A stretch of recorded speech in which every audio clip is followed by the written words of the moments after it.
তোমরা যখন নামাজ পড়বা, নামাজের আগে যখন তোমরা ওযু করবা, ওযু করার পরে যদি একটা দোয়া তোমরা পড়তে পারো, আল্লাহ পাক রব্বুল আলামিন তোমাদের জন্য আল্লাহ পাক রব্বুল আলামিনের জান্নাতের 8টা দরওয়াজা আমার আল্লাহ ওপেন করে দিবেন।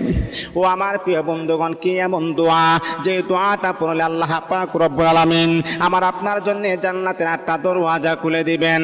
এক নাম্বার হলো আল্লাহর হাবিব বিশ্বনবী বলে, যখন তুমি ওযু করবা, ওযু কমপ্লিট হওয়ার পরে এই আঙ্গুলটা এইরকম ভাবে উঁচা করে তুমি পড়বা, আশহাদু আল্লা ইলাহা ইল্লাল্লাহু ওয়াহদাহু লা শারীকা লাহু ওয়া আশহাদু আন্না মুহাম্মাদান আবদুহু ওয়া রাসূলুহু। এই দোয়াটা তুমি পড়বা। নবী বলেন এই দোয়াটা পড়লে আল্লাহ পাক রব্বুল আলামিন তোমার জন্য জান্নাতের 8টা দরওয়াজা আমার আল্লাহ ওপেন করে দিবে।